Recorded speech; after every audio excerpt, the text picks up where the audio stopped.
अस्सलाम वालेकुम, welcome to Paragon kitchen.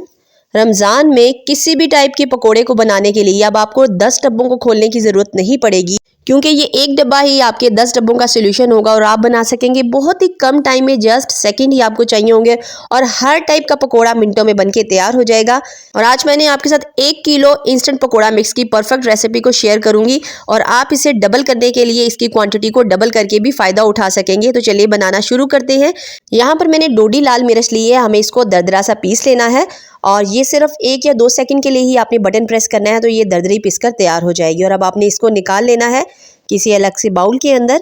Same इसी तरीके से आपने दोबारा से ब्लेंडर जार को लेना है और 1 कप से थोड़ा सा कम आपने ले लेना है साबुत धनिया। इसको भी आपने इसके सीड को तोड़ देना है, ज़रा दरदरा पीस लेना है। तो इसके लिए आपको 1 से 2 सेकंड के लिए ही बटन दबाना है और ये इसके सीड जो हैं वो टूट जाएंगे और ये इस तरह से आपको नज़र आएंगे। तो आपने इनको भी पीस कर तैयार कर लेना है। अब किसी खुले से बर्तन में हमने ये पकोड़ा मिक्स तैयार करना है। उसके लिए आपने खुले साइज़ का बाउल ले लेना है और इसके अंदर 1 किलो बेसन को शामिल कर देना है।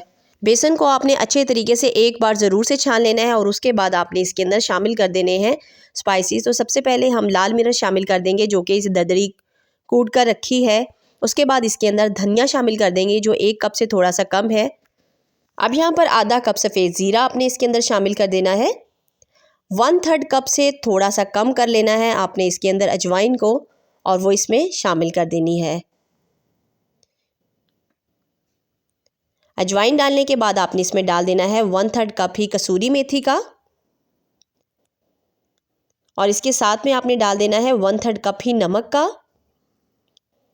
अब यहाँ पर बेकिंग पाउडर ये 1 टेबलस्पून है, लेकिन इसको थोड़ा झाड़ के मैंने लिया है, ये भी आपने इसमें शामिल कर देना है। पकोड़ों को बहुत ही ज़्यादा क्रिस्पी बनाएगा और मैं हमेशा से इसको इसी तरीके से बना के इस्तेमाल करती हूँ और पकोड़े बहुत ही बेहतरीन क्रिस्पी बन के तैयार रहते हैं। तो अब आपने क्या करना है, अच्छे तरीके से इनको मिक्स कर लेना है। इस तरह हैंड विस्कर की मदद से ये जो है बहुत अच्छे तरीके से बेसन के साथ कंबाइन हो जाएगा।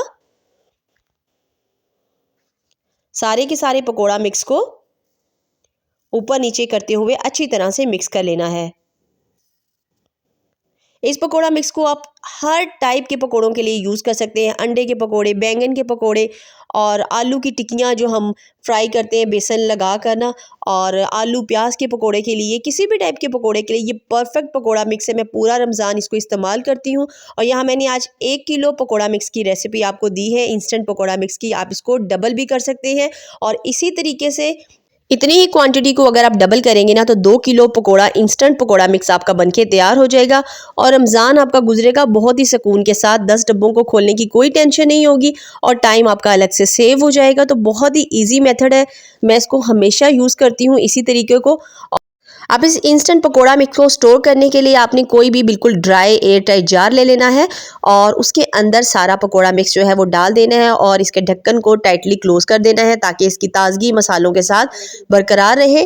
और आपने क्या करना है, यहाँ पर थोड़े से बड़े साइज़ के यानी 1 kg से थोड़ा बड़े साइज़ का बॉक्स लेना है। ये 2 किलो का जार है और इसके अंदर क्योंकि हमने स्पाइसेस जो ऐड किए हैं उससे इसकी क्वांटिटी जो है वो बढ़ जाएगी। तो आपने बड़े साइज़ के जार में लेकर इसको स्टोर कर देना है और इस तरह से बस आपने इस्तेमाल करना है रमज़ान में और अपने टाइम को बचा लेना है इस इंस्टेंट पकोड़ा मिक्स के साथ। वीडियो अच्छी लगी है तो वीडियो को थम्स अप कर दीजिए। इंशाल्लाह ताला फिर मिलेंगे। टिल देन नेक्स्ट वीडियो, तब तक के लिए अल्लाह हाफिज़।